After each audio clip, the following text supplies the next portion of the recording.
சிறகடிக்க ஆசை சரியில்ல. அடுத்த வாரத்துக்கான எபிசோடில் நம்ம மீனா இருந்துட்டு முத்து நினைக்கிறதெல்லாம் பார்த்த உடனே பயங்கரமான அதிர்ச்சியில் இருக்காங்க.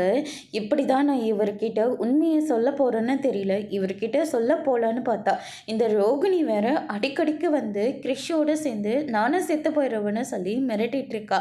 நான் என்ன தான் பண்ணுறதுன்னு எனக்கு ஒன்றுமே புரியல. நான் இது வரைக்கும் அவர்கிட்ட எதுவுமே மறைச்சது இல்லை.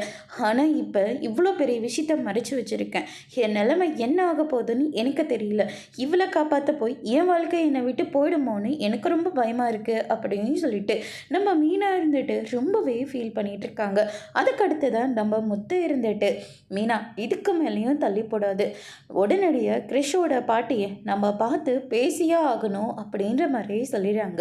இப்போ எதுக்காகங்க வீட்டில் இவ்வளோ பெரிய பிரச்சனை போயிட்டுருக்கு, உனக்கு புரியுதா இல்லையா?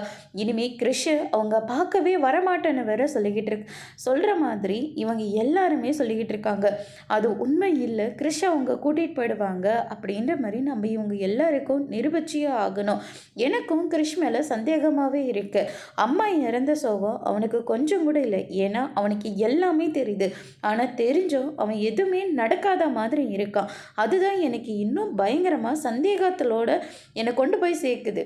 ஏதோ அவங்க அம்மா பெத்த அம்மாவே கூட இருக்கிற மாதிரி அவன் ஃபீல் பண்ணிகிட்டு இருக்கான். எனக்கு என்னமோ சந்தேகமாகவே இருக்குது. அதனால தான் நான் சொல்லிக்கிட்டு இருக்கேன், உடனடியாக நம்ம கிறிஷோட பாட்டியை பார்த்து பேசியே ஆகணும் அப்படின்னு சொல்லிட்டு முடிவெடுக்கிறேங்க. அதோடு முடிச்சிருக்காங்க.